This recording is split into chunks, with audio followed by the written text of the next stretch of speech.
Sabe, a fé, ela foi feita para unir, certo? Mas quando a gente olha ao redor hoje, o que a gente vê? Divisão. É sobre isso que a gente vai conversar hoje. A gente vai fundo nas raízes da fé para tentar entender onde foi que a unidade original se perdeu. E será que dá para encontrar de novo? Pensa comigo, lá no comecinho de tudo, a promessa era de uma multiplicação gigantesca, sabe? Como as estrelas no céu. A ideia era que a fé crescesse em número, claro, mas sempre unida, como um corpo só. Só que com o passar do tempo, essa multiplicação tomou um rumo diferente. Em vez de unidade, o que a gente viu foi fragmentação. E aí que surge aquela pergunta que não quer calar, né? E se? E se tudo isso que a gente conhece como fé hoje, todas essas vertentes, forem na verdade desvios de um único caminho original? É uma pergunta forte, eu sei. E é ela que vai guiar a nossa conversa.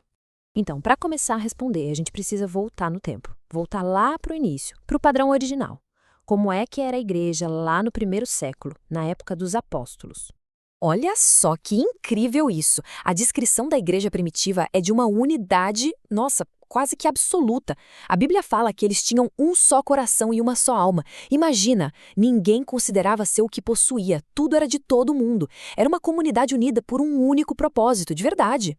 E o resultado? Bom, o resultado dessa união foi explosivo. Era uma única mensagem, pregada com uma força tão coesa que o mundo acreditou. O número de seguidores crescia sem parar, exponencialmente. A influência deles era tão absurda que os inimigos diziam que eles tinham transtornado o mundo. Era uma força que ninguém conseguia parar. Ok, agora vamos dar um salto no tempo. E o contraste com o que a gente vê hoje é chocante. Aquele cenário de unidade total dá lugar a um de fragmentação. Essa comparação aqui é bem direta, né? Aquela uma só mente do primeiro século virou um monte de mensagens diferentes. A união que era perfeita foi trocada por muros que separam as pessoas. E a fé, que antes era uma coisa compartilhada por todos, hoje virou uma disputa, onde cada grupo diz que só ele tem a verdade. E para a gente ter uma ideia do tamanho dessa divisão, se liga nesse número. Estima-se que hoje existam mais de 50 mil denominações cristãs. 50 mil. Pensa nisso. São mais de 50 mil interpretações diferentes daquilo que um dia foi uma fé única. É um número que faz a gente parar para refletir, com certeza. E o mais impressionante é que a própria Bíblia já alertava sobre isso. A passagem é muito clara. Um reino dividido contra si mesmo não pode subsistir. Fica a pergunta no ar, então. Qual é a consequência real de uma fé tão quebrada em pedaços? Mas como? Como a gente chegou nesse ponto? Para entender de verdade, a gente precisa ir além do sintoma, que é a divisão, e olhar para a causa, para a raiz do problema.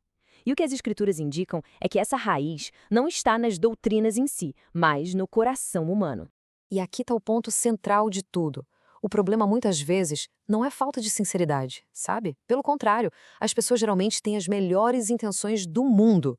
Só que boas intenções, quando não estão alinhadas com a obediência direta ao que Deus pediu, podem acabar levando a gente para caminhos bem complicados.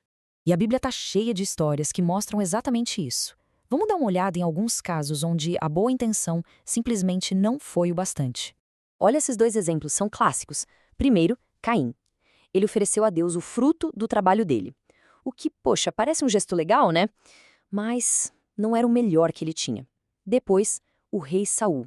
Ele recebe uma ordem direta para destruir tudo, mas resolve guardar o melhor do rebanho. A intenção?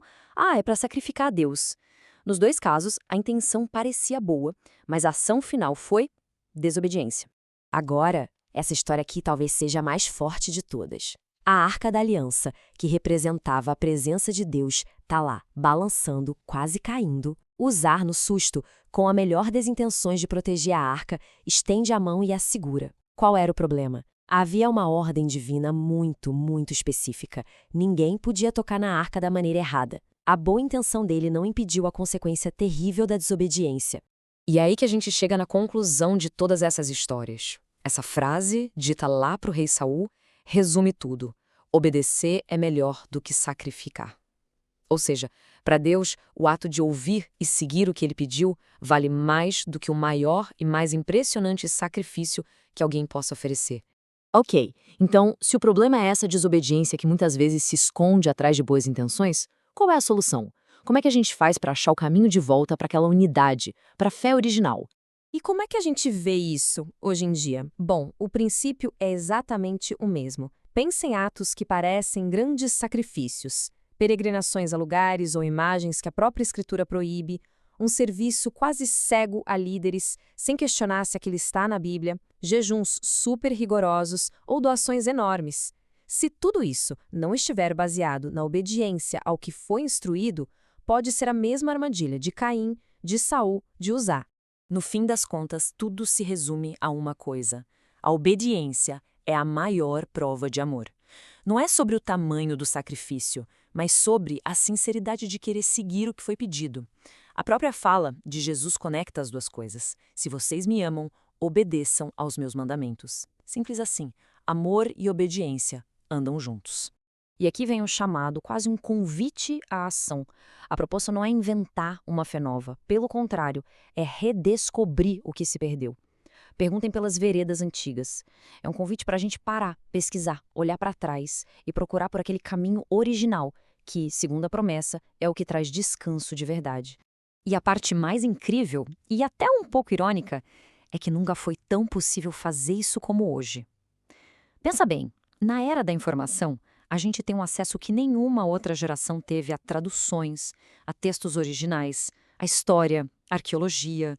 As ferramentas para encontrar essas veredas antigas estão literalmente na palma da nossa mão.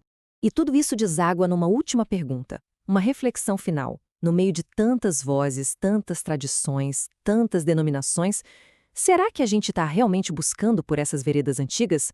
Ou será que a gente está só seguindo de forma confortável o caminho que a gente herdou? A resposta para essa pergunta, bom, ela pode definir o futuro da nossa própria jornada de fé.